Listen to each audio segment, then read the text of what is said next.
ces différentes réactions s'ajoutent celles de 11 candidats déclarés à l'élection présidentielle. Dans une pétition, Pierre Goudiaby Atepa, Mamadou Lamine Diallo, Moustapha Guirassy, Boubacar Camara, entre autres, ont vivement exprimé leur veto sur ce contrat. Reste à savoir si cela pourra faire reculer le président Macky Sall. Alors, M. Camara, vous venez à l'instant même de suivre cet élément exhaustif, on va dire même assez exhaustif donc, de notre reporter Ibrahim Diédhiou et Liba Saïné, nos deux reporters qui ont enquêté sur cette affaire. Mais pourquoi vous êtes contre vraiment ce contrat avec les Turcs? Nous sommes contre ce contrat parce que les critères d'appréciation d'un contrat d'aliénation des ressources minières doivent être appréciés à l'aune de 3 critères: la transparence, l'opportunité et la pertinence. Ce projet n'est ni transparent, ni opportun, ni pertinent. Pourquoi vous dites cela? Vous avez des termes du contrat? Il n'est pas transparent. En fait, ils ont fait un accord préalable, oui. Et aujourd'hui, ils ont fait un communiqué pour dire qu'ils signeront un contrat. C'est juste une sorte de ballon de sonde pour voir si les Sénégalais vont laisser faire pour avancer dans la logique de bradage. Et il faut absolument que tout le monde comprenne que ça n'est pas transparent du tout, parce qu'on ne peut pas toute la journée appeler à la concertation sur les ressources minières et le soir, en catimini, sous le lit, signer un contrat gré à gré avec un opérateur que tout le monde signé, on parle de protocole pour l'instant. Je dis qu'on ne peut pas le faire. On ne doit pas le faire. Donc, le manque de transparence est clair là-dessus. Pas de concertation avec les acteurs, vous avez bien vu. Pas de publication des documents. Personne ne sait ce qui a été dit dans les chambres obscures ou sous le lit. N'êtes-vous pas guidé par des intérêts politiques aussi? Ça, c'est le manque de transparence. Le manque d'opportunité. À 4 mois de l'élection présidentielle, un candidat décide d'engager le Sénégal sur des montants élevés et sur des durées extrêmement longues. Cela est extrêmement grave. On ne peut pas aliéner les ressources à quelques mois de l'élection présidentielle. Aujourd'hui, le président de la République devrait être en train d'expédier les affaires courantes et ne pas prendre de décision qui engagerait son successeur et qui le mettrait en difficulté s'il voulait remettre en cause des questions qui ne sont pas dans l'intérêt du Sénégal. Cette déclaration que vous êtes en train de tenir ne risque pas de nuire quand même à cette pétition, parce qu'on voit qu'il n'y a que les candidats déclarés à la présidentielle qui sont derrière cela. Justement, les candidats... les intérêts ne sont pas les mêmes. Mais justement, ce n'est pas parce qu'on est candidat qu'on a fait la pétition. On a dit qu'on est d'abord simple citoyen, on est des patriotes. Je vous donne l'exemple simple. De candidat aussi. Mais je vous donne l'exemple simple. Bon, c'est sûr et certain qu'il va perdre les élections. Mais absolument, parce que le candidat est le premier concerné. Parce que c'est le candidat qui va retrouver ce dossier sur sa table quand il va venir au pouvoir. Et il doit trouver un dossier gérable. Il ne faut pas qu'il engage le Sénégal, qu'il ligote le Sénégal, que les intérêts de ce pays soient remis en cause et qu'il trouve une patate chaude sur sa table. C'est logique. On a entendu la société civile également parler de cette affaire aussi. Mais exactement. Donc tous les Sénégalais, tous les patriotes, tous les patriotes aujourd'hui doivent veiller à ce que les contrats signés dans ces domaines soient transparents et le soient dans des conditions d'opportunité indiscutables.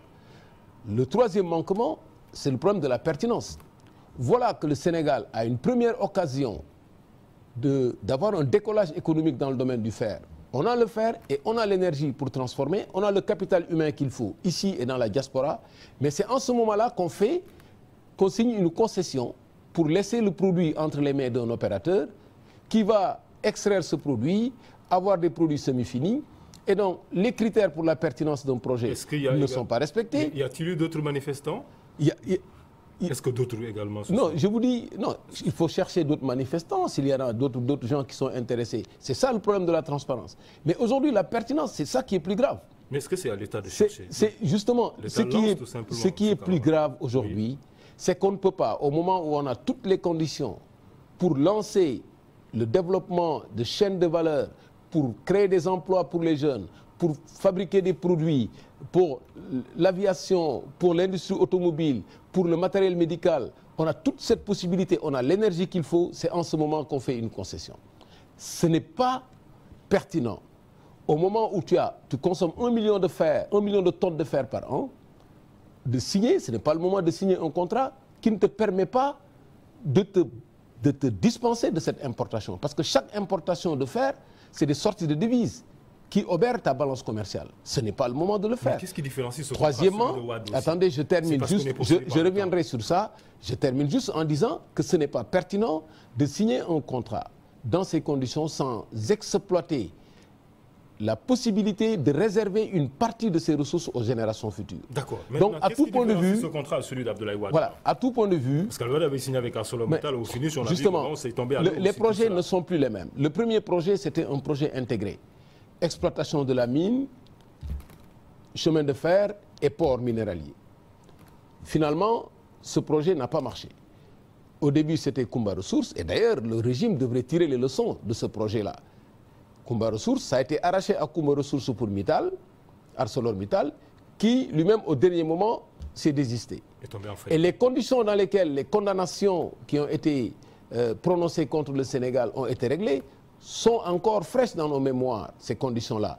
Et aujourd'hui, au lieu de tirer toutes ces leçons et de faire preuve de transparence dans ce dossier, on entre carrément dans le bradage en mais là, on parle encore de pré-rapport, rien n'a encore été signé, M. Camara. Mais, monsieur, alors, la procédure pour signer, oui. c'est très simple. Vous faites un accord préalable, ce qu'on appelle un MOU, oui. et après, on fixe le cadre, et après, on discute, et on réunit les conditions. Aujourd'hui, la question, c'est qu'on ne peut pas faire cette signature par un candidat à 4 mois de l'élection. Alors, dans le cadre toujours de la présentation, parce qu'il faudrait vraiment que nos téléspectateurs puissent comprendre, bien comprendre de quoi on parle en ce moment, où se situe même cette mine, quelle est sa quantité ou quelle est la quantité attendue, est-ce que les populations de la localité pourront réellement profiter de retombées de cette mine. On va suivre cette présentation d'Astokan Dione. Très bien. La Falémé, un affluent du fleuve Sénégal qui prend sa source dans la partie nord du Fouta Djallon, en Guinée, à une altitude de 800 mètres. C'est l'affluent le plus important du fleuve Sénégal sur sa rive gauche. La Falémé entre au Mali avant de former la frontière sénégalo-malienne. Sa longueur totale est de 414 km. Un gisement de fer de très bonne qualité prospecté depuis quelques années semble très prometteur. Il pourrait être exploité pendant une vingtaine d'années avec une moyenne d'extraction de 12 millions de tonnes de minerais de fer par année. La Falémé est un cours d'eau bien alimenté en moyenne mais extrêmement irrégulier. Il connaît de longues périodes de maigre avec assèchement parfois complet. Le débit moyen mensuel observé en mai atteint 1500 fois moins que le débit moyen du mois de septembre, ce qui témoigne de sa très grande irrégularité saisonnière. En 2013, la Cour d'arbitrage de la Chambre de commerce internationale de Paris a restitué au Sénégal ses droits sur la mine de fer. Le tribunal arbitral a balayé les arguments d'ArcelorMittal. Le groupe sidérurgique, concessionnaire alors depuis 2007, avait justifié l'arrêt des opérations 2 ans plus tard par la découverte de réserves prouvées moindres que prévu et par ses difficultés financières. Ainsi, à quelques heures de la signature du contrat attribuant l'exploitation du gisement ferreux de Falémé à la société turque Tosyali, une vague de polémique s'installe au Sénégal, tant chez les politiques que chez les populations. Astokan Dione, vous l'avez dit, une polémique monstre. Alors, M. Camara, moi, ce que je n'ai pas compris, cette mine existe depuis longtemps. Mais pourquoi ce silence, quand même, de la société, je ne dirais pas civile, mais du secteur privé? Pourquoi donc ce secteur privé ne s'est pas manifesté pour demander peut-être l'exploitation de cette mine? Non, la question n'est pas de demander ou non l'exploitation de la mine. Un pays a toujours des ressources. Lorsque vous en avez, vous devez trouver une option stratégique. Qu'est-ce que je dois faire de mes ressources? Le top en matière de gestion des ressources, c'est de réserver une partie aux générations futures. Deuxièmement, d'exploiter les chaînes de valeur pour transformer le produit que vous avez pour développer une industrie. En l'occurrence, il s'agirait d'une industrie sidérurgique. Et troisièmement, vous devez pouvoir, à partir de la mine, vous dispenser d'importer le fer. Ces 3 conditions ne sont pas réunies.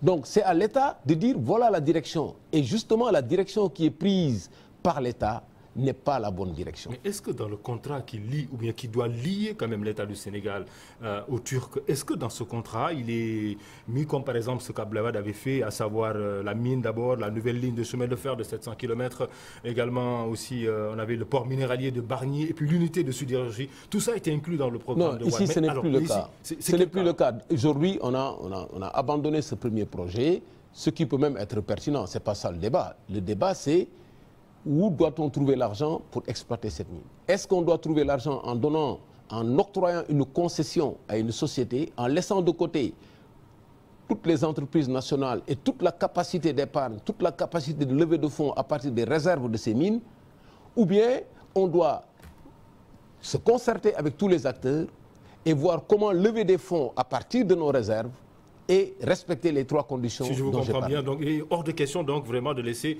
un étranger, vous m'excusez du terme assez péjoratif, venir exploiter cette mine. Ce n'est pas un problème d'étranger, c'est un problème d'option.